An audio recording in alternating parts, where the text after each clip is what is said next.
Oh, okay. Hello everyone. Thank you very much for joining to my defense, and thanks a lot to the committee. So today we are going to talk about set values for mean field games and set value to partial differential equations. A lot about set values. So let's start. Set valued functions are in general important because it allows us to assign a collection given a parameter instead of a single element. So let me give some examples of set valued frameworks. One of them is the geometric surface evolutions, and it's quite connected to our work. In that work, we are trying to understand in that large literature, let me say, a set is moving in one dimension, which is time, so it's evolving in time. And it occurs in things like phase transitions and plane propagations, crystal formations, even in some image processing. And a well-known example is the mean curvature flows. And actually mean curvature flows are connected to these stochastic target problems. So it is connected to our work because we can see these geometric surface evolutions as first-order ordinary differential equations. The set is evolving in time. We are going to talk about second-order partial differential equations in the first part of the talk. So in that sense, it's kind of generalization of this literature. And other set-valued frameworks include stochastic viability, target problems, or dynamic risk measures. You may want to talk about many banks and risks of them. And you don't want to assign just a single scalar value. Maybe you want to talk about a collection of random variables. Also, n-player games with multiple equilibria. And today we are going to talk about multivariate control problems and mean field games. So let me briefly explain the structure here. For the control problem, there is one single agent and a known environment with a known objectives, and the agent is trying to maximize its own objective. For the mean field games, there are infinitely many players, and each player is in the same environment with similar utilities, and there is no one single objective to optimize, so we have to talk about the equilibrium concept. So the set values roughly looks like this. So the J is the objective here, and I will talk more about the set value. I just wanted to show we are collecting all the reachable values into one single set for the control problem. And in the case of the mean field games, we want to consider the equilibriums. So what are the results? We are going to talk about the DPP. It's also called the time consistency. We have the DPP in both settings. And actually DPP is quite robust. It appears in many of the other set-valued frameworks. It doesn't require much of a structural assumptions or regularity assumptions. And it is the key point to obtain a PDE approach. So DPP plus Ito formula gives you the PDE. So in the standard control problem where the objective is scalar, then we know the Ito formula, it's the usual Ito formula. Plus DPP, we get the Hamilton-Jacobi-Bellman equation. And in the mean field game part, if we have a unique equilibrium, then we can assign a value to this unique equilibrium. And we can talk about the Ito formula in that case too, but it is more involved as we have the initial distribution. So we have to take care about taking derivatives with respect to distribution. But we have the Ito formula, and at the end of the day, we get the master equation, so-called the master equation. So in today's talk, we are going to obtain the PDE, the Hamilton-Jacobi-Bellman equation for multivariate control problem, but it's a future motivation for us to get the master equation in the mean field games with multiple equilibria. We are also going to talk about the convergence of n-player game when n goes to infinity to the mean field game. But before coming to these two frameworks, I will talk a lot about set-valued calculus first. We are in some sense going to lift the standard calculus to set-valued calculus, and we are going to be interested in kind of nice sets of this form. So those are at least C2 manifolds they are nice objects, and like you can see here, D0, this is 0-dimensional, and D1, the red one, is just 1-dimensional manifold, and D2 is just a 2-dimensional manifold. So if you just concentrate on D0, just a single point, it's going to be just the usual calculus, and then we just need to bookkeep these things separately, D1, D2, D0, and we're going to kind of lift the calculus to these cases. So what is the definition? So I have the definition of a tangent space. Tangent space also characterizes the dimension. So D0 means like the tangent space is 0-dimensional. Here tangent space is the full dimension, D2, R2. And the complement of it is the normal space. So we are going to be interested in the functions v of x such that takes values in those type of sets. And we say that, let me first define the graph. And the graph is just defined as x, two pairs, x is in Rd and y taking value in vk of x. Okay, k is the k-dimensional manifold that it takes values. So we will first define the continuity. We say this function is continuous if it is continuous under Hausdorff metric. This is the usual metric. But again, we need to keep track of these different parts of it separately. So we are taking the maximum over the Hausdorff metrics to reach vk. So what is the difference? If you look at the Hausdorff metric between these two sets, it's actually quite close to each other. The difference is just epsilon. But if we keep track of the different pieces, now there's this 1-dimensional manifold here, also 1-dimensional. Those are close to each other. But 0-dimensional manifolds, those points are not close to each other. Okay, so as epsilon goes to 0, this d tilde doesn't go to d in our continuity sense. So we have to keep track these things separately. So whenever I define something for this v, I'm also going to talk about functions that takes values on the graph of this v. So here we define the continuity for v. Now we want to define the continuity for f, but it's the usual definition. So f takes values on this graph, and we say it is continuous if something converges, then f converges, as in the usual case. But if we just concentrate on single points like this, then there's no continuity. Everything is continuous in that sense. So this definition is not that useful if you only concentrate on these here.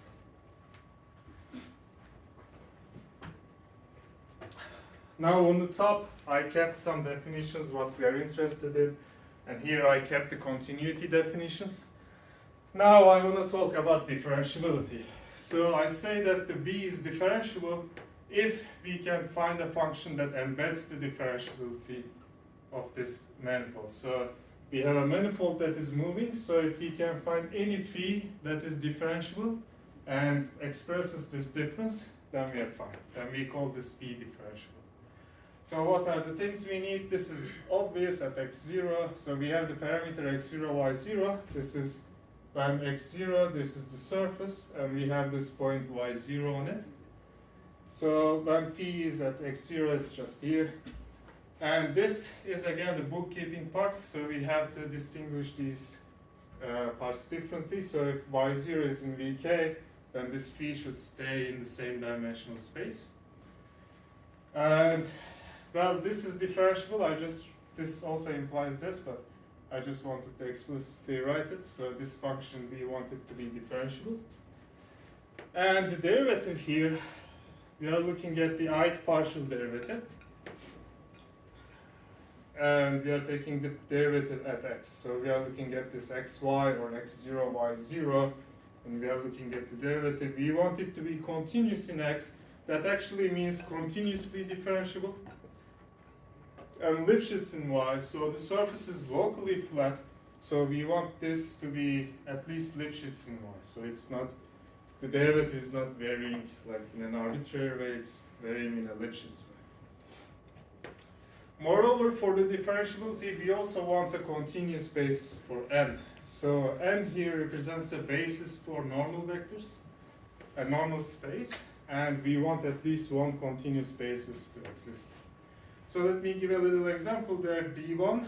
The normal vector is just one-dimensional in that case.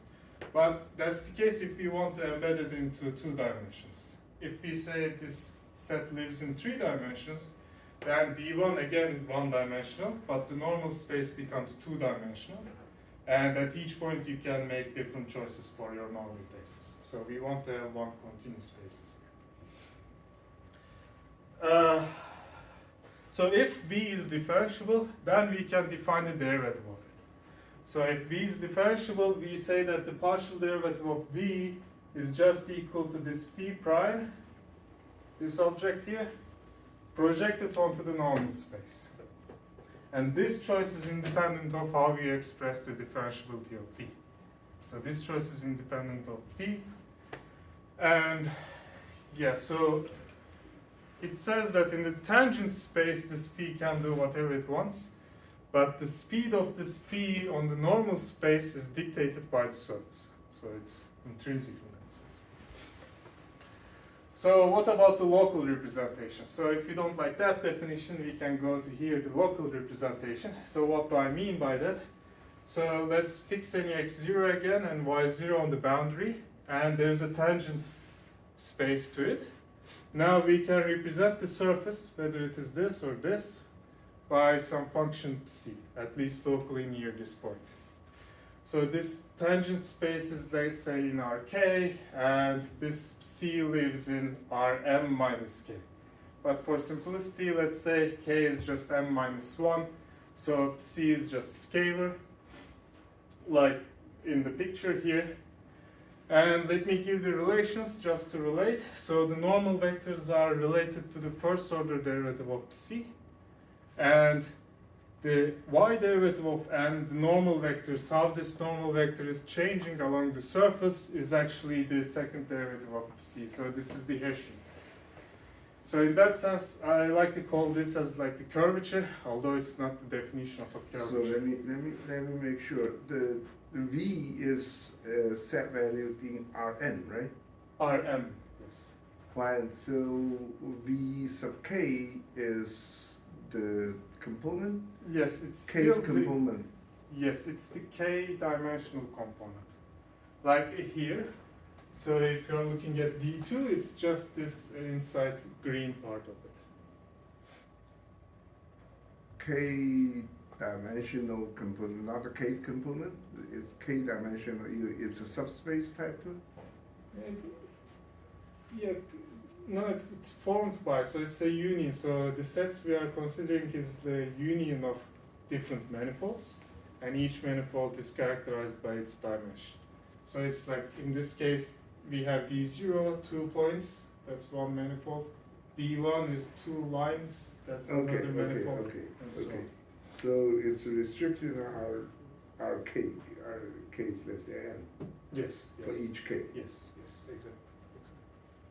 So now you are talking about in Rk. So Z is in Rk, right? Yes. Z is in the tangent space. Rk is k-dimensional, and C is m minus k. Okay. Now, there's this little lemma. If V is differentiable in that sense, then we can say psi is differentiable in X, and dz of psi, so the z derivative of psi is continuous. It's actually coming from here. Since we already assumed there's a continuous basis, we can say this is continuous. Or you can revert these things. You can start from here and say your function is differentiable if this satisfied, and then show that by using this psi you can construct non phi to get the same thing. But I kind of like this definition more because it says like in any way that you define your differentiable moving surface, then I can define the differentiability of V.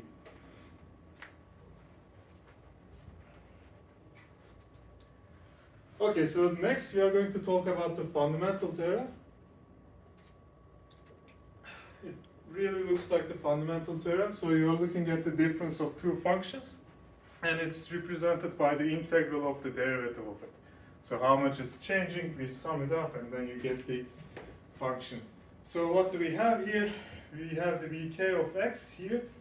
So we start from any point y, and then we follow the derivative. dx of v, we are integrating it, and then at the end of the day, we end up here at the set at vk x plus t. So we will see this form again in the ethos formula, but let me mention here, this is true for hypersurfaces like this, and it is sufficient for me because it's locally true to define the derivatives next for the functions on the graph. But if you want to go the general case and non-local version, then you have to do a little bit more work. You have to add a little bit more terms here, just as a warning. But this is the form of the fundamental theorem. And once we have the fundamental theorem, now we have the differentiability here for v. Now I want to talk about the differentiability of functions f on the graph of v. So I define it in this way. So I'm taking the derivative of f. But on the y, I'm actually following these curves coming from the fundamental theorem. The reason is you cannot, let's look at this picture here, so you cannot just fix y and then perturb x, because y is not going to be on the boundary anymore.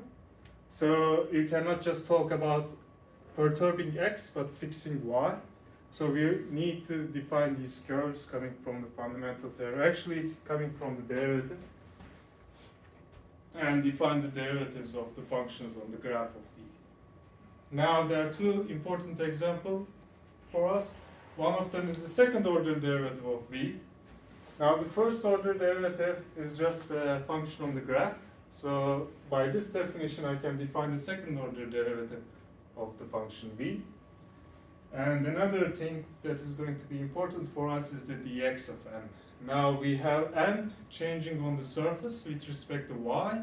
Now we have the parameter x, so we also need to talk about how the normals are changing with our parameter x. And a little remark here, there are various different ways to define the derivative, and in this version the derivative is not symmetric. Dxi xj is not equal to dxj xi. But what is important is when you project them onto the normal space, they are symmetric. So that's what we really care about.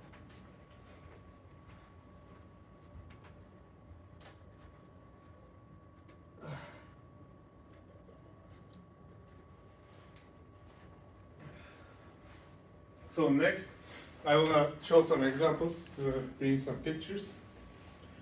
The first example is this. So let's say Vx is just a of x, just a regular smooth function, and some d. Whatever that d is, maybe d is something like this. So we can talk about the derivative of it. Let's find just one phi. So this one phi at x0, y0 is just starting from y0. It's the point here.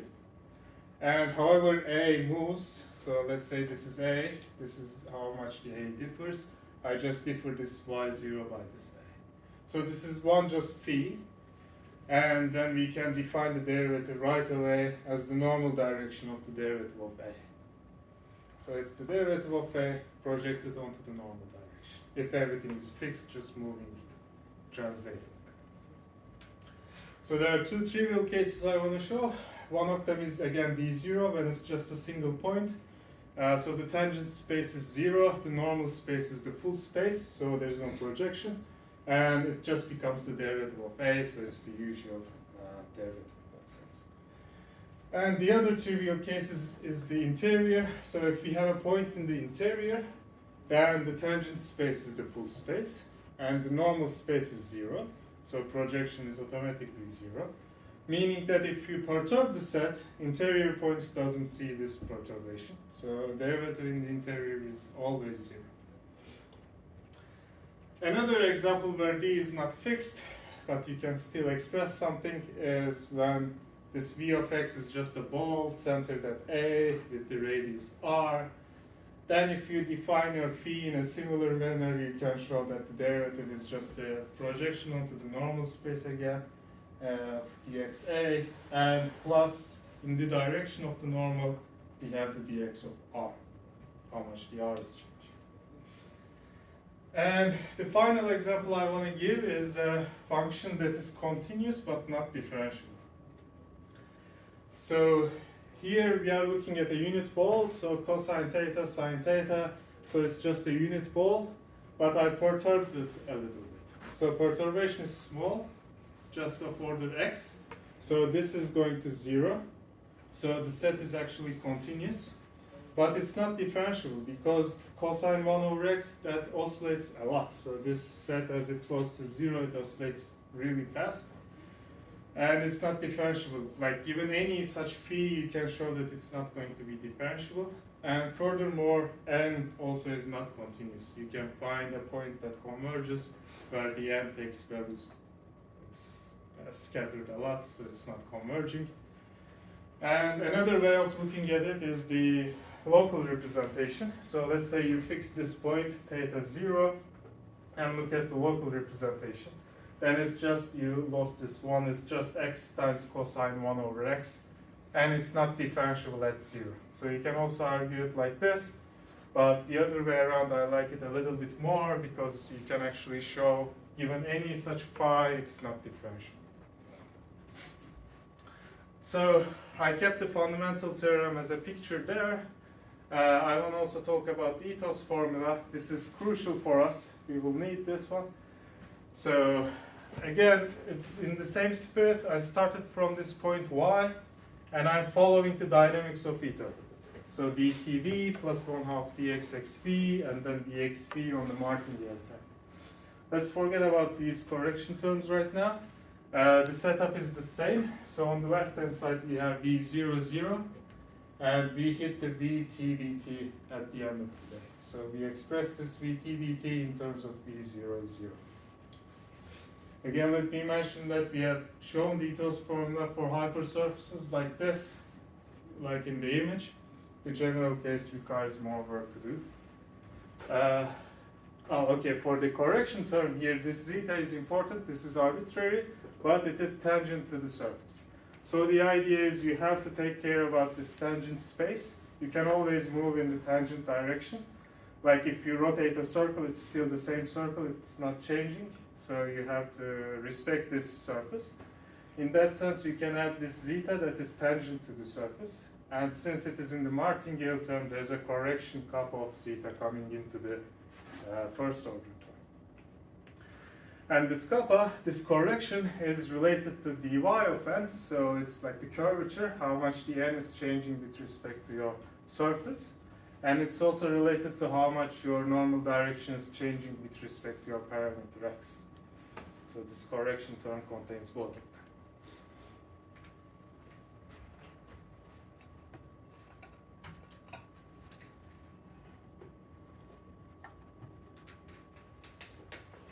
So let's remember what we want to do. So now I'm done with the calculus part. We come back to the multivariate control problem now. So let me talk about the setting. I put the ethos formula on top because it's crucial for us. Let's not disappear it. And here for the control setting, we have the x, those are the dynamics. So given the control alpha, the agent is trying to control its own dynamics. And there's a value associated with it. So given again the control alpha, there's a value associated to this control. And the key thing here is that this lives in Rm. Now it's not a scalar objective, but a higher dimensional objective. So one example can be like a mean variance problem, where it's actually a two-dimensional problem. You're trying to maximize the expectation and then minimize the variance. Or you can think about like a large portfolio of assets. Maybe there are like many of them, and you're trying to understand the dynamics. So typically, one projects it into one dimension, but you lost the time consistency when you do that. Like the problem becomes time inconsistent, meaning that if you have an optimal solution now, it's not going to be optimal in the future. So the set value is just a collection of all the values into one single set. I just defined this j to be this y at small t. So we are looking at all the reachable values, or all the reachable objectives, let's say. And when the dimension is 1, this is how our set looks like. It's just an interval, and we have the supremum and infimum. And the supremum is optimal in this direction, and the infimum is optimal in that direction. And the question is, there's no ambiguity about the question, meaning that if you start form supremum, for example, we are always interested to be optimal in this direction. But in higher dimensions, that's not the story. So we have now a boundary that is optimal. So we can be optimal, for example, in this direction. So you also want to talk about in which direction you want to be optimal for. So these are, again, the reachable values or reachable objectives, and the boundary of your reachable objective is what is the meaning of being optimal.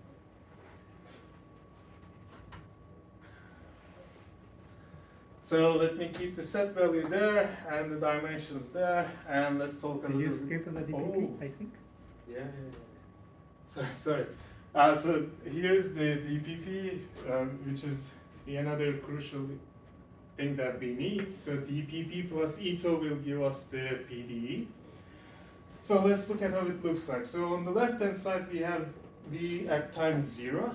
So this is our set value at time 0. So it lives here from 0 all the way to capital T. And on the right-hand side, we have V of T0. So we have this V living at T0 to capital T. So this set lives here, and then we are solving the problem again from this 0 to T0, which is this value, ends with the terminal T0 and the terminal cost phi, and this phi is coming from this set now. There's no single value to choose. There's a set, so you have to consider all of them. And let's look at how the DPP looks like in one dimension. Now this V is just one dimensional like this, and corresponds to, let's say, supremum. So this is what's on the left-hand side.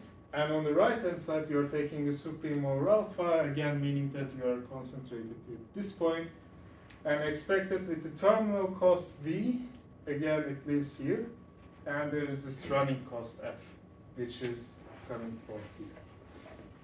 Okay, so this is the usual DPP lifted to the set valued set. So with this time consistency plus theta formula, next we have the PDE for it. Okay, now we are at the Hamilton-Jacob-Bellman equation. So it looks really like the Hamilton-Jacob-Bellman equation, as if the standard one.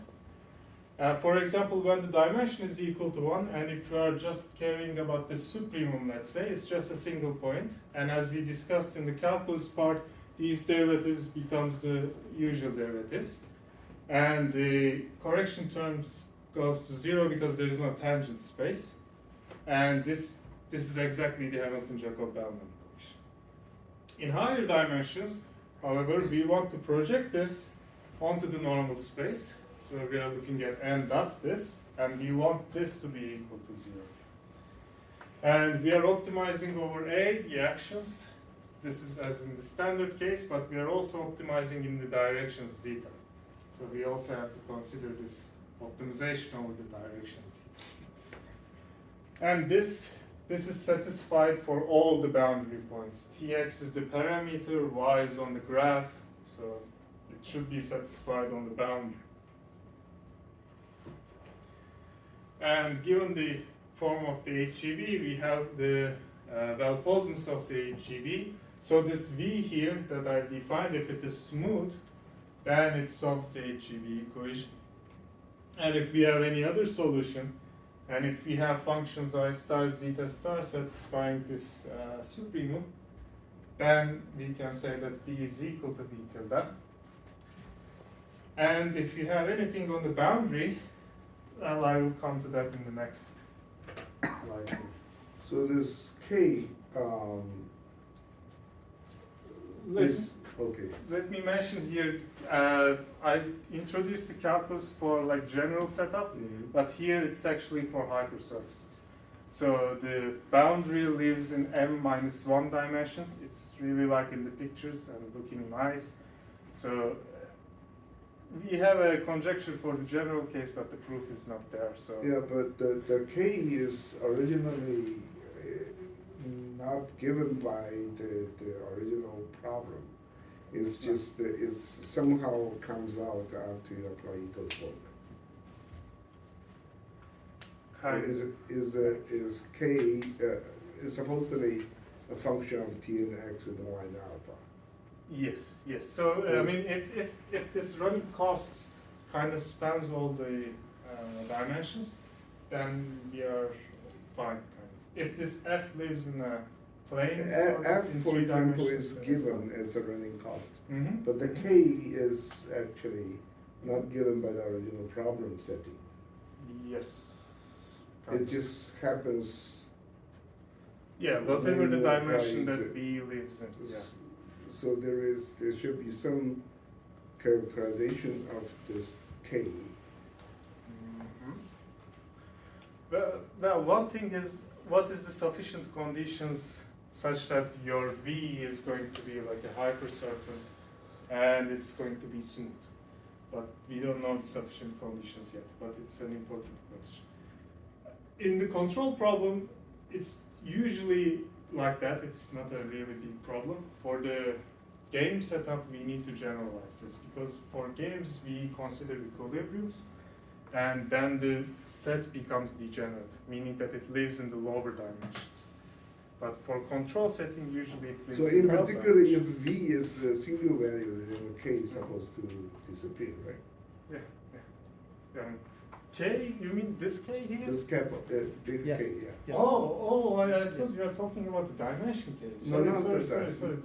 This is just coming from the surface actually. Yeah, I mean, that's right. Whatever the surface is, it characterizes the color, the curvature, and how it moves with your parameter T and X. Maybe So, I it's understood. help to ask the question in a different way. What if we just choose theta equal to 0 so that the K K is disappears? Hmm? What if you set the zeta equal to 0 so that the K of zeta also becomes 0? Yes. Mhm. Yes. What happens? What's wrong? What is wrong is, It allows the zeta to be anything on the tangent plane. yeah, you also need to consider the direction that it moves. Otherwise, like in the convex case, actually it is 0. So if your set is convex and nice, it's actually 0. But if it is not convex, then you really need to consider the supreme over zeta, that to be equal to 0. If you just say zeta is equal to 0, then I don't think you can guarantee that the supremum will achieve 0. So that's the problem.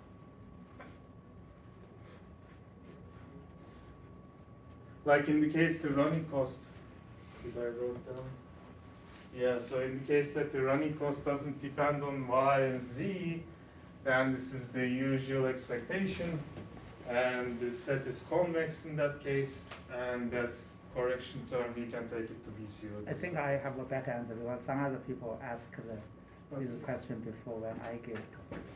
So if we look at the DPP, we have any alpha and phi, yes, Mm-hmm. in the DPP. So any alpha, then in the HJB we have the any alpha. Any phi corresponding to that super over. Yeah, Well, should I ask you a question? I think that, yeah. That might be I think we better. discussed No, no, no. Yes. The thing is the boundary. Boundary is supposed to be set value V, the boundary of the set value V. Right? Do you know anything about the regularity of the boundary when you decide that this, the set of equilibriums, for example? Set of equilibriums. The V No. is supposed to be V. V is the set value of values of multiple equilibria, corresponding different V. If all the equilibria corresponding to one V, then the Mhm. V is single value. Yeah, that's for the games actually, but Yeah, here not. but you are assume that the V is a set value, Yes, right? yes. So in everything in the setting, it seems that not only you have to decide the set value V, you have to know somehow the regularity of the boundary. Yes, of course. Of course. I mean, you need to find some sufficient conditions such that your Such set. that the set Yes, has yes, a yes, smooth boundary yes, or something. that's a future work. That's really important, actually. Yes, you need to find the sufficient conditions such that this V Yeah, will have the appropriate So- regularities. So that comes to the question that the V, a priori, you know that it's continuum. Mm-hmm. You cannot have like just a Yeah. single value V. Mm-hmm. You have a collection of points, Yes. for example, finitely many. Then does the theory, Then it's Right. also okay if it's like just separated finite many Points. points. Then you're just keeping track of them individually. It's like nothing different. but the differentiabilities or something, the normal space or something, does it Then the still normal make sense? space is zero. The Sorry, tangent normal space? space is the full space. Tangent Okay. space is zero. Okay. So you are Okay. actually keeping each point. Yeah, you okay. keep okay. track of If each you have a structure that covers that, that will be good. Yeah, and it's really important for the near field games. But Yeah, we okay. don't have the PD for near field games. Yeah. So I put the theorem there, but let me focus on the last point now. So y is in the boundary, as I showed there, and let's say we have the optimal control alpha star such that we achieve this value y. Then in the future, at time s, it is going to stay on the boundary. So what is optimal is going to stay on the boundary. So you start on the boundary, it stays on the boundary. So there's one immediate application of this, which is also called the moving scalarization. So the problem is like this. So you have an m-dimensional value here, and you have some weighting lambda. Whatever your weighting is, you can look at it as weights, or you can look at it as a direction. And you're trying to find the supreme over alpha of this problem. So let's say you have the optimal control alpha star. This problem is time inconsistent, meaning that typically time inconsistent, meaning that this alpha star will not be optimal for the future times at time t for the same weighting lambda. But again, this y is going to be on the surface, so it is going to be optimal for the normal direction. So this is normal what this alpha star is optimal for. And this is important because initially you want to solve your problem for this weights, and now we can characterize this normal, and you can simulate this x, the future, and you can decide whether or not you want to use this alpha star. You have a better ability to decide now, because it is going to be optimal for this weights.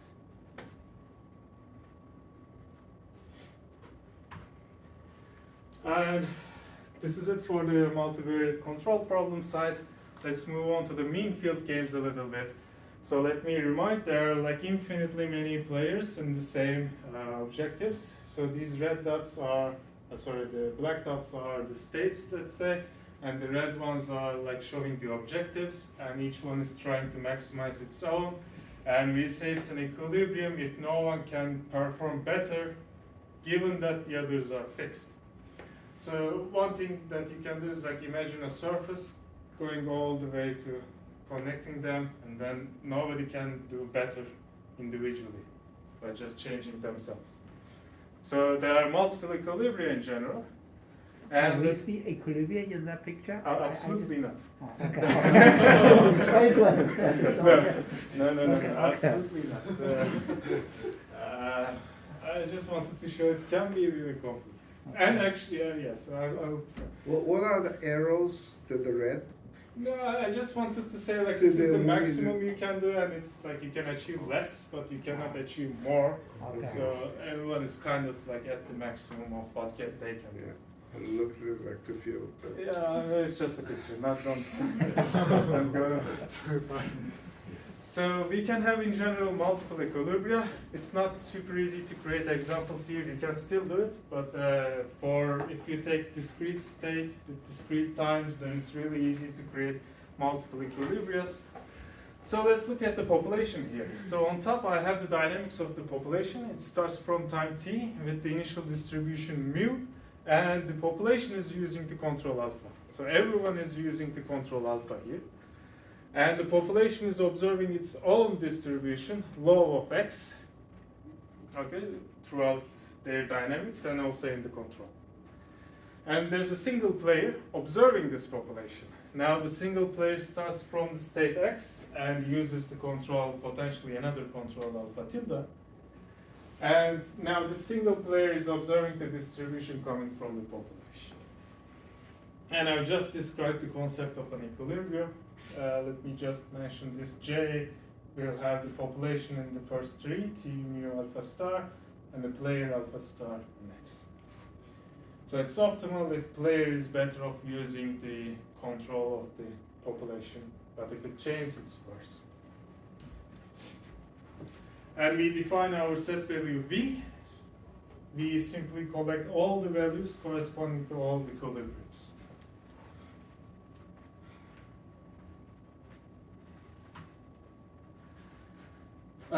Okay, so let me talk a little bit about the sensitivity. So now it doesn't matter too much when we are talking about one agent like a control problem, but when there are multiple agents in the games, the set value is quite sensitive to how you choose things. So on the top I have the mean field gain. That's what I talked about in the previous slide. The population has a control alpha that takes values in the action space A, I denote it as. And a single player is also using a control taking values in the action space A. And we have the concept of the equilibrium. Now we have two other definitions here. One of them is the relaxed controls. Here the population is using alpha taking values as a distribution on the action space. And single players also using a distribution, like the single player is also flipping a coin to decide what is the next action.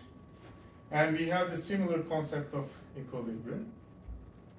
And we also have the global definition of a mean field gain, global formulation rather. And in this case, the population is using a gamma, which is a distribution of controls instead of action space. That's why we call it global. So the population is choosing a collection of controls, and single player is still using a control in the action space A. And you need to modify the equilibrium just a little bit. So the population is using this distribution, and alpha is optimal if it is in the support of this distribution.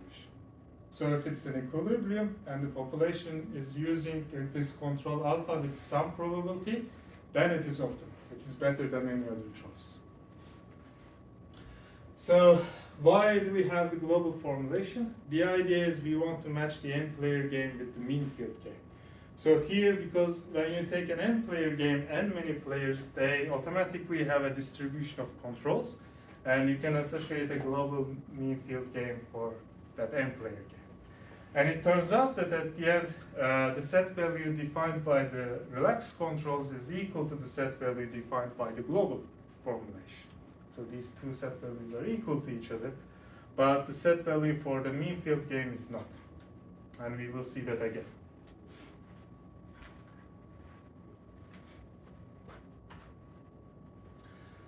A little bit more on the sensitivity. So the dynamics I haven't written down, but the dynamics are state-dependent dynamics. But still, you can choose state-dependent or path-dependent controls. And in our work, we have the control depending on the state X and depending on the distribution of the others mu. And in the path-dependent case, it depends on the whole path and the distribution on the whole path.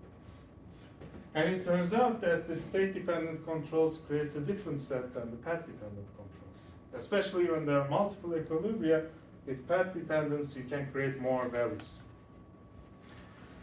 And there's also a case of full information, which we didn't consider. It's in literature, Daniel Becker's work. So it considers alpha with x1 all the way through xn. So there are n many players, and this control depends on everyone. In a sense that it also depends with the names. So in this case, if you know the mu, you can ask at this state how many players are there. But you don't know whether the player 3 is there or the millionth player is there. But in this case, you know, like in that state, the player 3 is in that state. And in this case, you have to consider what's so-called a weak mean field equilibriums, which I will not talk about. But the idea is that if you want a convergence between the mean field game and the n-player game, then you have to make choices comparable with one another.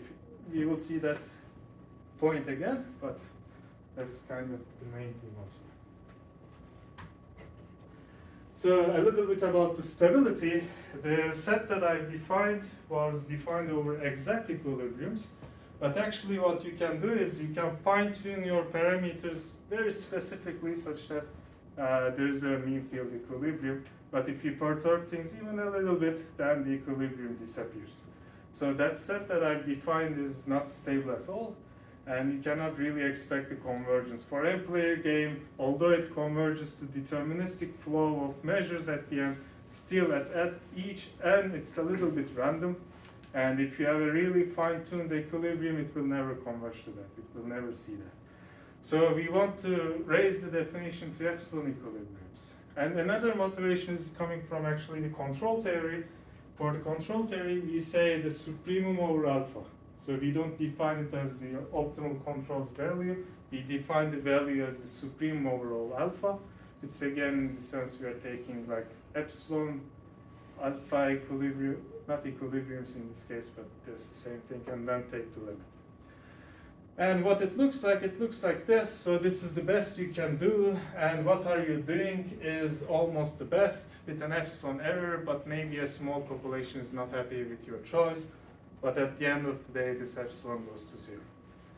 And we also define the set value not over all epsilon equilibriums, but I am also taking a little ball around this J. I'm looking at all the Lipschitz functions around this value, and I'm collecting them to one single set, B epsilon. And at the end of the day, I define my set as intersectional rooms. So if something is in this set, give me any arbitrary epsilon, I can find an equilibrium, epsilon equilibrium, and I can find a value near to it.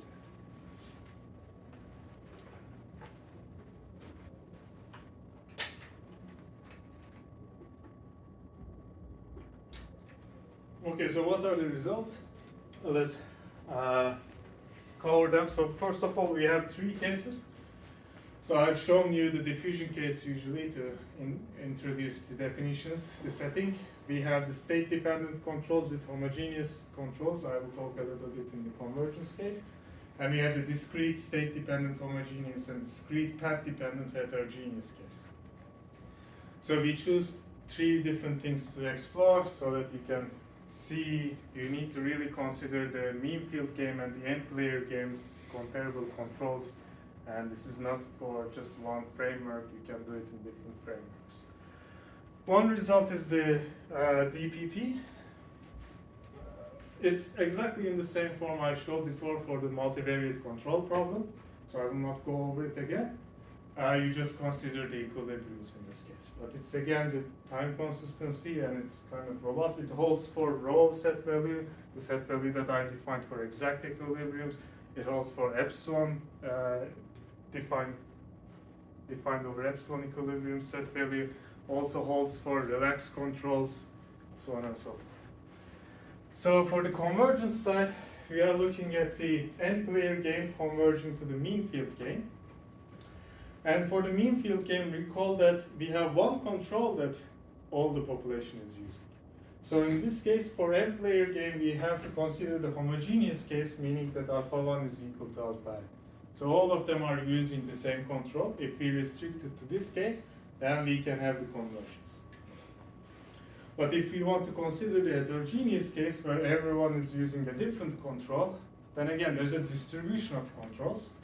And in this case, it's converging to the set value of the global formulation, which is equal to the set value of the relaxed formulation.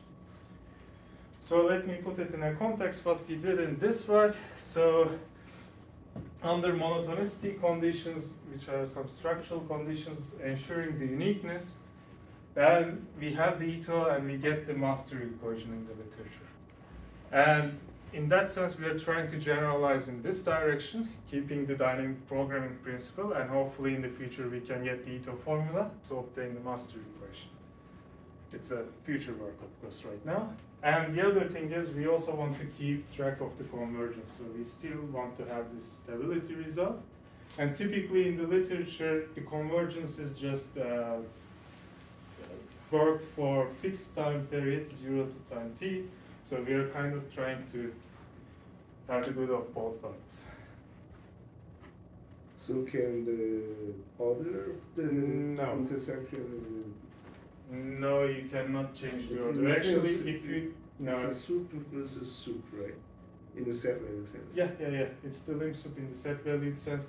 If you change the order, no, actually you can create an example where this is like empty, where this is not. So you cannot really switch the order. So you, for any given small epsilon, then I'm taking the n limit, and then it converges to the new field. I think that was it. Yeah, thank you.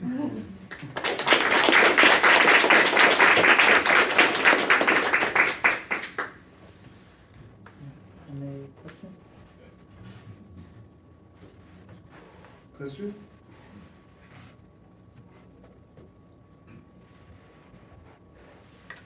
Yeah. Yeah, there. Sorry. Okay, maybe I ask one. Okay. Suppose you explain your result to people who do not do your specific thing. Can you summarize your contribution? Sure, I can summarize it in this way. One thing we did, we were trying to lift the calculus to set valued calculus. So understand how set values are changing with the parameters, and we are trying to generalize it into multi-dimensions. Not just like in time, but time and x space, etc. So in that sense, one thing we are trying to do is to understand the partial differential equations for set values and lift the standard control problem into higher dimensional control problem. Are all the generalizations you talk about your contribution, or you're also building upon other people's generalization for the set value?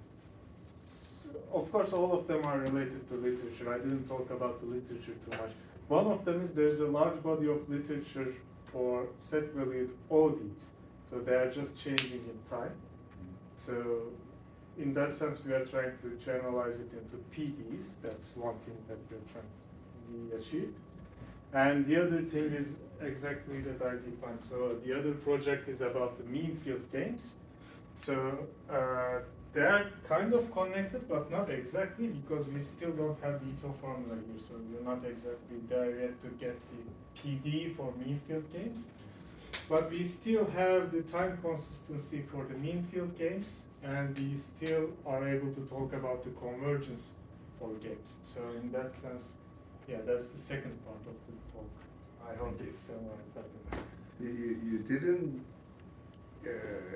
shine your advisor's main motivation.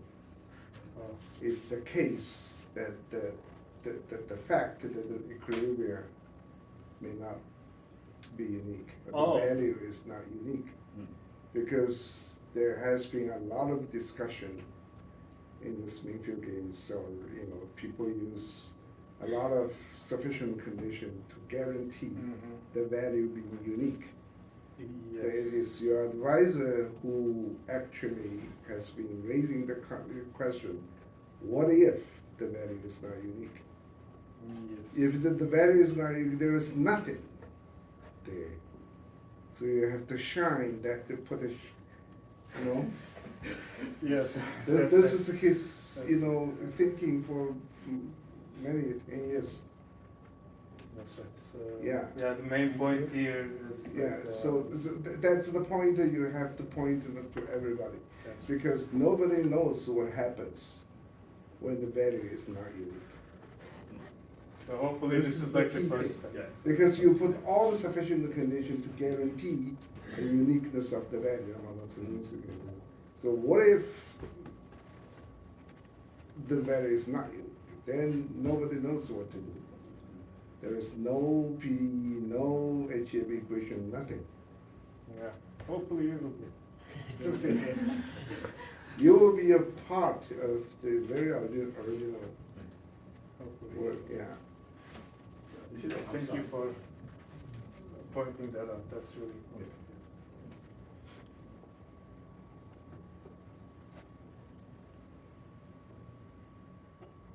Any other questions? My voice is going out. Okay, if not, then we will just send a mail.